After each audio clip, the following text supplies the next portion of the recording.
Elliot Grayson wasn't superstitious. He didn't believe in ghosts, omens, or fate. He believed in quiet things: bookstores, solitude, the smell of old paper. So when he wandered into Langley's rare books, it wasn't destiny. It was just a rainy Thursday, and he was bored. The shop was empty, the kind of place where time didn't seem to matter. Dust floated in sunbeams like lazy spirits. Books lined every wall. He nearly missed it. A single black volume on a shelf marked unsorted. No title, no author, just cracked leather and the scent of something old. Not old like time, but like something that had never been meant to be found. He opened it.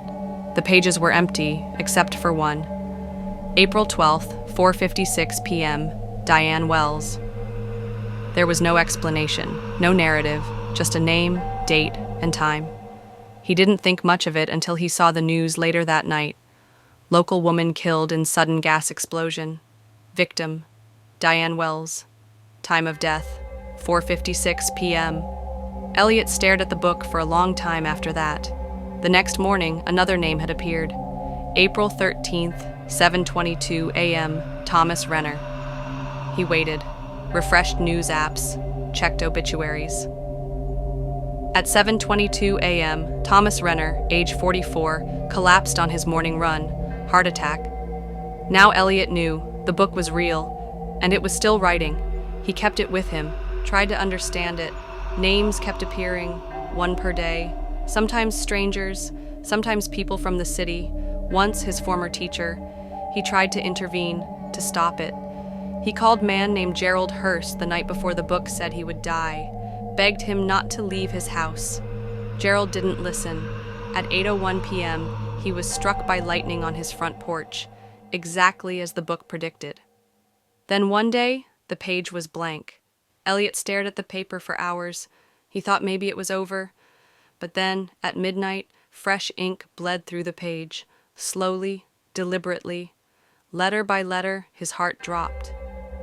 April 21st, 11:59 p.m., Elliot Grayson.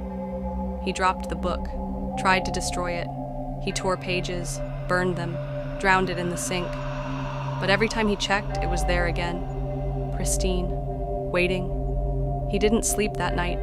He wrote letters, called his sister, left a voicemail for a girl he once loved, but nothing he did mattered. At 11:58 p.m., he sat in front of the book. At 11:59 p.m., the lights flickered. And then, nothing. He woke up on the floor, gasping, alive, shaking. The book lay beside him, open to a new page. April 22nd, Elliot Grayson, delayed. Delayed? He turned the page. April 23rd, Anna Grayson, 6:15 a.m. His sister. It wasn't just predicting deaths anymore. It was negotiating them, exchanging lives. You live, someone else dies. Now Elliot lives in that bookstore. He never leaves. He watches the book. And each time a new name appears, he begs the world not to let it happen. But every time, it does.